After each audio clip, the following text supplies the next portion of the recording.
नियमांचं पालन करणं फार गरजेचं आहे. पहिले मातृसेवा, आईंची सेवा, आईसारखे कोणी वडीलधारे असतील किंवा पितृसेवा, वडील आजोबा पंजोबा कोणी आलं तर त्यांची सेवा, गोळ्या औषधं जेवण या गोष्टी घडल्या पाहिजे.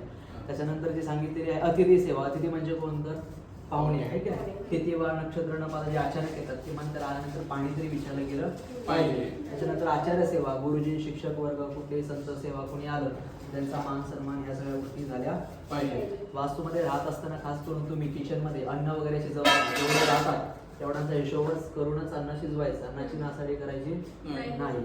त्याचबरोबर वास्तूमध्ये राहत असताना कोणाला अपशब्दाचा वापर झाला नाही पाहिजे याची काळजी घ्यायची. वास्तू देवता तथास्तु बोलते, तुम्ही जसं बोलाल जसं कराल त्याप्रमाणे गोष्टी घडत असतात.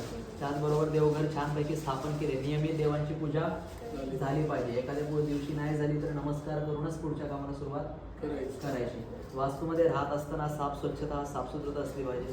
केर कचरा जो आहे तो रात्रीच्या वेळेस सायंकाळी बाहेर टाकायचा नाही. लक्ष्मीची येण्याची जी वेळ असते त्यावेळेस कचरा बाहेर गेला नाही पाहिजे. सकाळच्या वेळेस कचरा बाहेर गेला पाहिजे. बरोबर. पण तुम्हाला मान्य आहेत का? हो. तर घरामध्ये कोण आहे? गुरुजी आहेत. घर कोणाचं आहे? गुरुजींचे. नियम मान्य असतील तर आतमध्ये येऊ देणार. मान्य आहेत ना? हो मान्य. ठीक आहे. आता देवांना आपलं घर दाखवतोय अशी मनामध्ये कल्पना करायची.